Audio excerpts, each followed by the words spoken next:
আসসালামু আলাইকুম রহমতুল্লাহি ওয়া বারাকাতুহু। সবাই কেমন আছেন? নিশ্চয়ই অনেক ভালো আছেন। আলহামদুলিল্লাহ, আল্লাহর অশেষ রহমতে আমিও ভালো আছি। এইগুলি দেখতেছেন যেগুলি আমি কিন্তু সেরেলাক তৈরি করেছি, আপনাদের সাথে বিষয়টা শেয়ার করব, তাই আমি এই ভিডিওটা করে রেখেছি।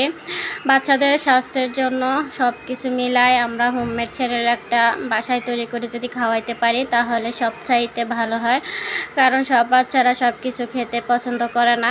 আর কিছু কিছু বাচ্চারা আছে খাওয়া নিয়ে অনেকটাই অনীহা প্রকাশ করে, অনেক কষ্ট করে খাওয়াইতে হয়। আসলে পুষ্টিগুণটা তাদের একদমই কিছু না কিছু বাকি থাকিয়ে যায়। তো সব কিছু মিলাই এরকম সেরেলাক যদি বাসায় তৈরি করে খাওয়ানো হয় গরুর দুধের সাথে তাহলে কিন্তু অনেক ভালো হয়।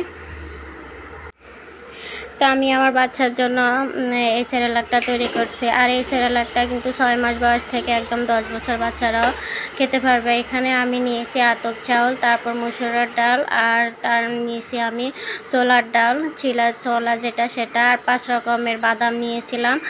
এর মধ্যে নিয়েছি মুগ ডাল, আমি 3 রকমের ডাল আর 1 রকমের চাউল নিয়েছি, 5 রকমের বাদাম নিয়েছি। সব কিছুকে আমি একসাথে মিক্স করে নেব, ভালো করে ধুয়ে পরিষ্কার করে আমি এগুলিকে পানি ঝরিয়ে নেব।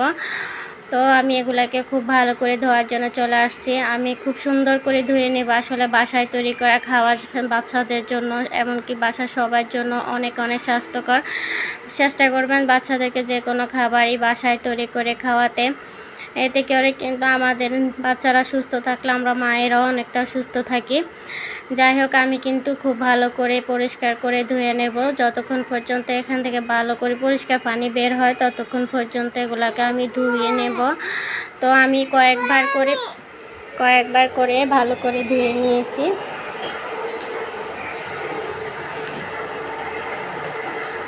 এরপরে আমার কিন্তু ধোয়া হয়ে গেছে। আমি এগুলাকে পানি ঝরানোর জন্য একটা সাইড করে রেখে দিয়েছি।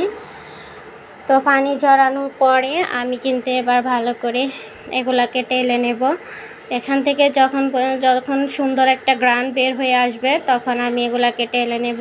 আমি কিন্তু ধোয়ার সময় বাদাম সে একসাথে ধুয়ে নিয়েছি, পরে ভাবলাম যে একসাথে টালার ছাইতে সুন্দর করে এভাবে আলাদা করে টেলে নিলে ভালো হয়, তাহলে সব কিছু একসাথে সুন্দর করে টালা হবে। এই জন্য আমি বাদামগুলোকে সরিয়ে চাল ডালগুলোকে ভালো করে টেলে আলাদা করে একটা চাকনির মধ্যে দিয়ে দিলাম। ভালো করে একটা ছিদ্রযুক্ত চাকনির মধ্যে দিতে হবে, না হলে কিন্তু গরম গরম এগুলি নামানোর পরে অন্য পাত্রে রাখলে কিন্তু ঘেমে যাবে, এতে করে সেরেলাক নষ্ট হয়ে যাবে, বেশি দিন রাখা যাবে না। সেজন্যই চাকনির মধ্যে রেখে একটু ভালো করে মেলে দিতে হবে। এরপর আমি বাদামগুলোকে টেলে নিতেছি। বাদামগুলো ভালো করে টেলে নেওয়ার পরে সবগুলোকে ঠান্ডা করে আমি এবার ব্লেন্ডারে চলে আসলাম। এগুলোকে গুঁড়ো করে নিলাম একদম। আমি একটু সুজির মতো করে গুঁড়ো করে নিয়েছি। এগুলোকে আপনারা চাইলে কিন্তু দোকানে নিয়েও গুঁড়ো করে আসতে পারেন মেশিনে। আমি কিন্তু বাসায় করেছি, আমার বাসায় করতে ভালো লাগে।